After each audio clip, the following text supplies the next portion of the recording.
ngatulize Pastor Bugembe. Wesigame nako kukisembe ngocho. Achale kati njalo kubulira. Okumanya ndi musanyufu. Pastor Bugembe bafunye omukyala. Chaka kana kayimba lyo katuyimbira. Okamanyi Katonda yabande mwene ensonga. Okay, poko ku street. Poko ku street onako lwalero ku celebrity track extra UG onako lwalero kibozi ku street poko pala pase byonna tubireso onako lwalero izidde wano onako lwalero ndi so smart yakagato nakalese designed by Aaron Shots akagato soko kabarage nga otambula mpola onako lwalero amawulira galiwo mu ggwanga nagambe nti YouTube twagala tujuse mu style tetujja kuwera mawulire gane mugamba nti atula katebe tubuze gunda twagala tuwete mu style TV zo tuzikwasaganya mpola nenga YouTube twagala tube mu style onako lwalero ku poko ku street amawuli agakagogalaga nti Pastor obo musumba Wilson Bugembe afunye omukyala. Pastor Bugembe wafunye omukyala wewe wakatugambe nti amufunye oba nti amawuli agakyali mukubengeza nti amufunye baba mufunye Pastor Bugembe watandika dio mulira era bichi byonzo gamba Pastor Bugembe anga afunye omukyala bichi byonzo mugamba ko nga afunye omukyala onako lwalero bichi byonzo mwagaliza onako lwalero ndi ku street mpola DK City Plaza wano emachine ngakirire nsambya onyimiriro onako lwalero njambuze abavuka bawano abakyala n'abami abakolera kuno emirimu gye bakwasaganya bagikwasanya amatu mpola batubulire omusumba wafunye omukyala onako lwalero bwatsemba di watandika dio ulya Pastor Bugembe ine emyaka emeka ng'omusumba onatandika church ndandikide wano ku DK City Plaza wala bakyala bali ogamba otya nyabo. How are you? I'm okay, how are you? Kantuleko wano oli bulungi? Ndi bulungi. Nyabo gye bali? Nawe gye bali. Yongera ku ddoboozi tona wakulya kamere. Sinalya. Ngolabika bulungi. Ani akola kaviri? Phaeton fashion. Why? Mbasazeko onako lwalero bana nga ntudde ngali ewange. Yeno ye YouTube wegenda kati muganda wange. Oba onyiga kirizo bagana wano wetugenda. Onako lwalero bannaye. Pastor Bugembe mumanyi? Mumanyi? Asabirawo. Chachi eriwo. Nansana. Wajana kuhulya Pastor Bugembe nga ine myaka. Simanyi nali mupi wano. Wali mupi wano? Naimba kayimba kakani. Kani? Mupi wano? Ine myaka. Abiri mugumu. Why? Wala mawuli agatamu onako nti Pastor Bugembe kyaddacha ntwadde bamusabanya omukyala. Onako lwali afunye omukyala. Gwe omuwagizi wa Pastor Bugembe owagize enyimba ze nziwagira era afunye omukyala ngagwe lowooza Pastor Bugembe afunye omukyala katuga nti byaddala bigambo ki boyinza omugamba essaawa eno bagamba batya mukulisa okufuna omukyala oluvannyuma lw'ebbanga eppanvu olimba ate nga nembira towulira tima mulingo ogamba ye nga afunye oyo gwe tobaddeewo nze sinatuusa ndi kito oli kito olina emyaka emeka Kome. Jebaleko my baby. How are you? Yongera ku ddoboozi omatu kubuze. Jebaleko. Kale nawe jebaleko. Amanya gaffe mama. Bampita Fifi yongera ku ddoboozi Fifi. Olinga tana kulya nkwokyemu kasente. Sinaba kulya. Why? Pastor Bugembe amagwo mumanyi. Mumanyi? Wamuliro ine emyaka emeka. 8. Myaka 8. Kati oyina emyaka emeka.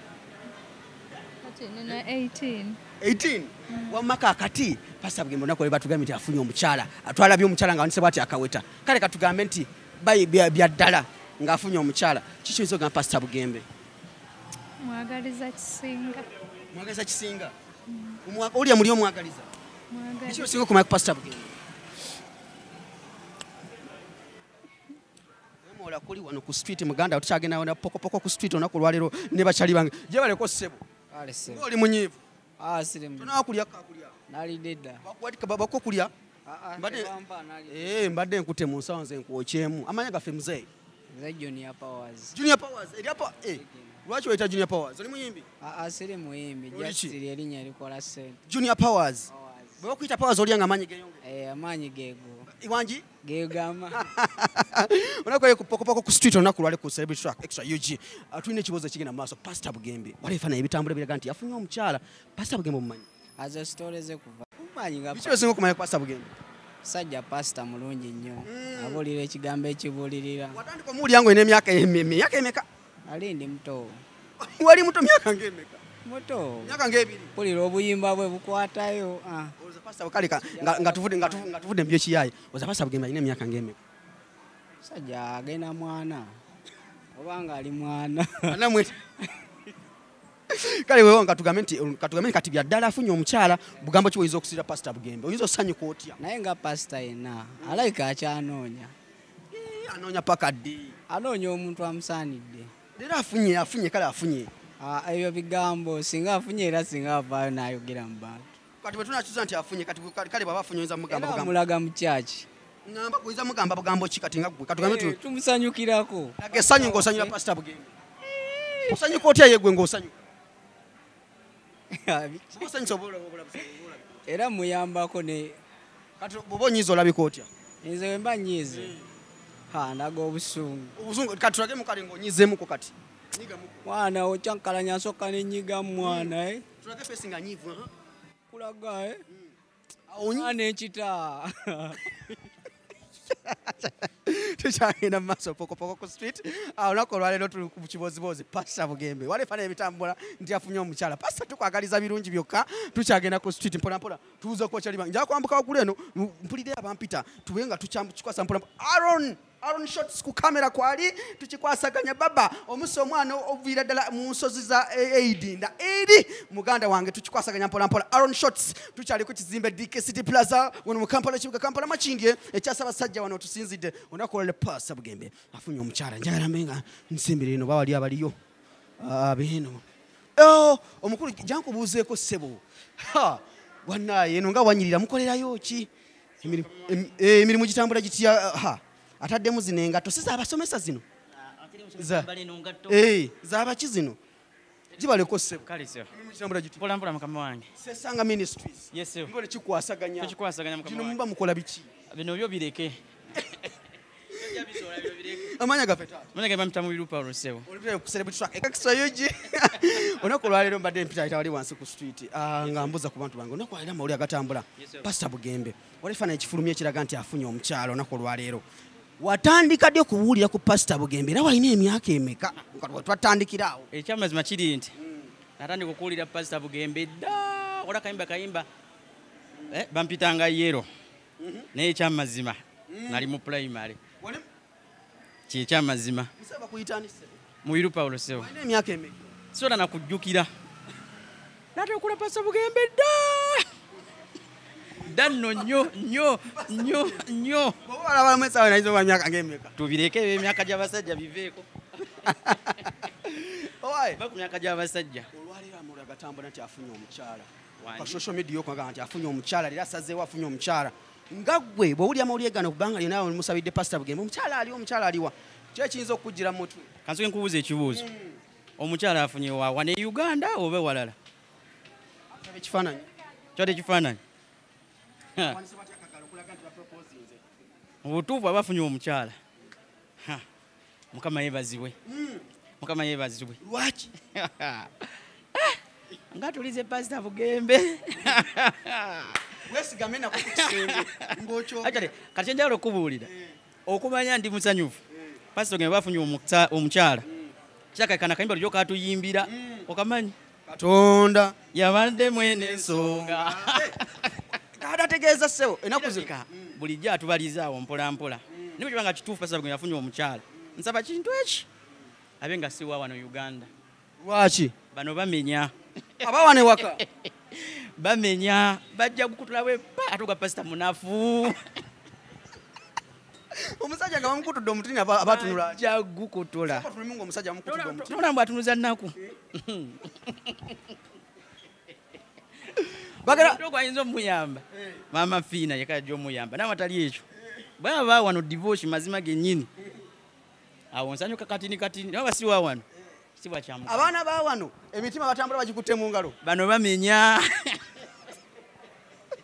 so kati entanda gyosibya Pastor Bugembe eri Pastor Bugembe entana gye musibirira mwagaliza mikisa senga biba nga si byakulimba mwagaliza mikisa ate nnyo bavuga speed kubanga atuvuga mu speed naye kibanga kituufu naye nga bwe kibanga mwana wa wano gwe yafunye awo mba mutera mutezi ssaala kyagera maaso pokopoko ku street olunaku olwaleero ndi ku DK City Plaza olunaku olwaleero abantu ono yagambye nti Pastor Bugembe bafunye demu wa wano omukyala wa wano amuteeramu just saala yokka okulabika nti ekira kikwasaganya mpola mpola naye nga tusaba ebyaddala just pokopoko ku street tunyuma kibozibozi kiba kiguddewo akaseera ako ne tubuuzaamu abantu baffe batubuulire wamma kino gw'okirowoozaako ki Pastor Bugembe okirowoozaako ki kubanga afunye omukyala olunaku olwaleero nga ate muganda wange bwe tuze mu mazima nti omusajja alina okuba n'omukyala Pastor Bugembe ebbanga libadde nnene Aaron Shots ku kamera kwali akikwasaganya mpola mpola tutambula mpola mpola olunaku olwaleero nandibadde nyingira mu bantu bange naye ntandikidde wa naye nze kankubuulire tekiŋŋaana kuyingira babayita mubalo kale tuyingidde wano mpola mpola gye baleko ssebo wangi ssebo oli mukoowu oli mukulya isya mbu olina empisa ennungi ennyo taata kisembera kweno kantusembere wano jangu wano wakati gana mawulire genina ganjokya tuli butereevu ku Celebrity Track Extra UG baba obulamu ndiyo sebo oliwo ndiyo baba buli butya tuli bulungi muli mukitambula kitya wano sebo muli mukitambula kitya wano omukolera si bibi tutambula bulungi sebo omuntu atulaba wano mukolerawo ki wano tuwolawo loans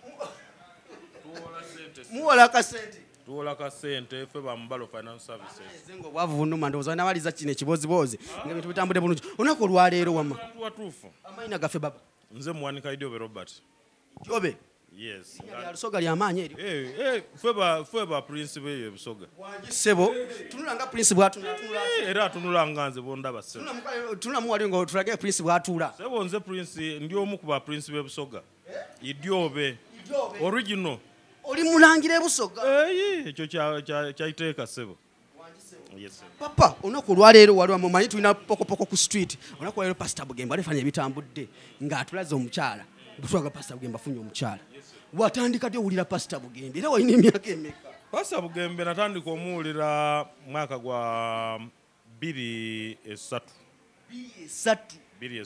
ndowooza omwaka ogwo yali akoze iza senior 6 around that place kati twali tukyasomeye Makerere nga mulaba bajja okutuyimbiramu ng'akyali muvubuka mwana omuto yes namulaba yatandika church abantu bagamba Pastor Bugembe awasadde bantu bayimbye ennyimba Pastor Bugembe awasadde olunaku lwetulaba ebifaananyi ebitambula nga Pastor Bugembe alina omukyala amutaddeko ring awe kye twebuuza nga ggwe ku bantu engeri gye badde babanja omukyala wa Pastor gwe nga ggwe okirowoozaako okyo kulaba nti olunaku lwali asazeewo ye bw'aba asazeewo abadde alina okwetegereza ssebo nga Pastor tasobola kukola bintu bya mangu ate omukyala bireme kutereera bulungi omukyala adduke ataddemu awase nga bino bye twakalaba mu bapasita abalala sendowooza abadde mutuufu okwetegereza ssebo era ndowooza kino kyekiseera ekituufu abadde yetegereza muki okwetegereza omukyala omutuufu gwanawangala naye era nga bwe yakugamba mu luyimba yeetaaga omukyala gwagenda okuwangala naye oluyimba olugamba nti Katonda abadde mwene ensonga byadde ategeeza ndowooza era ssebo ali myaka ng'emi Pastor Bugembe anzika okubira myaka nga 35 oba 38 awo akyali mwana muto yes sebo bagamba nti kasaba bw'afa afunye omukyala endiga enkazi zigenze mu kyaki tezijja kudda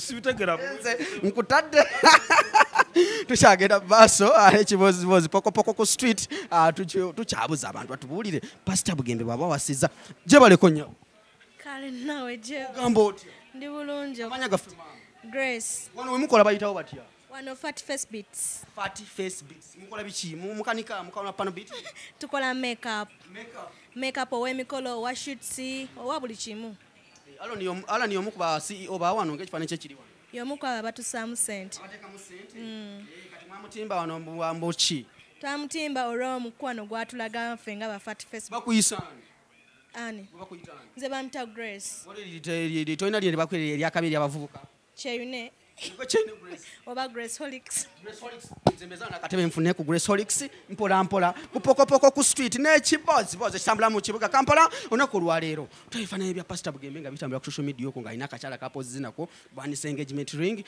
ekyebuuzibwa Pastor Bugembe omumanyi Pastor Bugembe mumanyi nze banzala ndowooza waali kubanga nze nkuze muwulira maama ye mukwano okuza owulira Pastor Bugembe nkuze mpulira Pastor Bugembe era nakoma okuwulira nali oba mu senior 1 ng'alina emyaka 3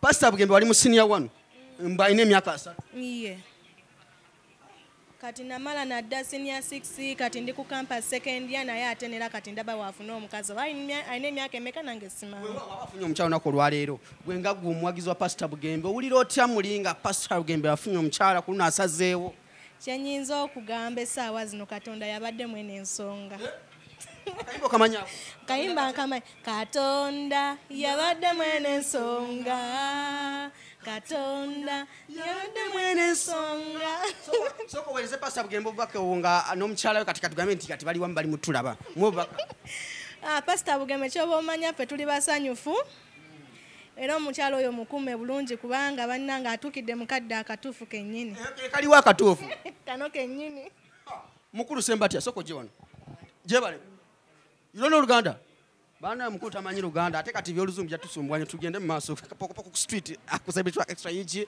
tukyatambula mpola mpola tubuuza ku bantu baffe batubuulire bo pasita bugembe waafunye omukyala ayinza owulira ata bano bali eri wansi mbadde njagala mbagwemu wano naye jangu eno tubuze kuba nabali eno wano wenyingidde omuvubuka akola designing bayita Bahamas Pearl Graphics wetuli ekikola gye baliko ssebo kale ssebo emirimu gitambula gitya mpola mpola kino kyokola kye bayita batya tugikola eno bagiyita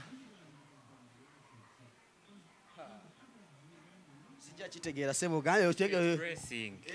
Heat pressing Yes, sebo. kuno kwateeka t-shirt bazikwako ebifaananyi Yes, sebo. agala okuba ebifaananyi bebite ku t-shirt yo wano ku DK City Plaza wetuli omukulu omulimu gwakwasaganya guno printingako ona printizeko boyfriend we Mulambo yafudde kati tuli mu mukungubagira nga wookiraba booti agala okukola t-shirts bwe ziti asobola okutuukirira Yes, sebo. kale olunaku lwale bakuyisaani bampita Hamis amisi Bahamas Pearl Graphics ku DK City Plaza DK City Plaza nga ku Mubaraka wennyini wa olunaku lwale mbadde n'ekiwoziwozi ekitambula pasita bugembe tulabye alina ekifaananyi ekifulumye ng'alina omukyala bapozinze bwe bati omukyala ambadde empeta watandika dde owulira ddi pasita bugembe walina emyaka nga ndi muto nnyo gyo ddala kayimba kikojjukira ka pasita bugembe akedda oba obimba saabugenda nnyo naye nga linnya oli oliwulira lyo linnya ndimanyi buli kyo omusaba omukyala luno apostinze tapostinze wali ekifaananyi kitambula nga alina omukyala awanise engagement ring mu ngalo gwe nga gwe bw'olya nti pasita bugembe ku luno afunye omukyala asazeewo bubaka ki bw'oyinza omuweereza bubaka bwe muweereza awaseeka asetolinge buli kyona n'asetolinga abika atankana oba tanaakutegeera mutuufu ku ndiga zalina ennyingi ezo nga ze zimusumbuwa atankana adde nadde eri gwe nga gwe essaawa eno ng'ogyeko ebyokuba nti ndiga mwe ziri mu kyaki asimye kati netukisuula nti tawasiza mu ndiga tekiziise bubi nnyolooza yandibadde atoola ku ndiga ze kubanga alina bujja ku ndiga ze ekintu ekyo kubojja ku ndiga ze bw'ati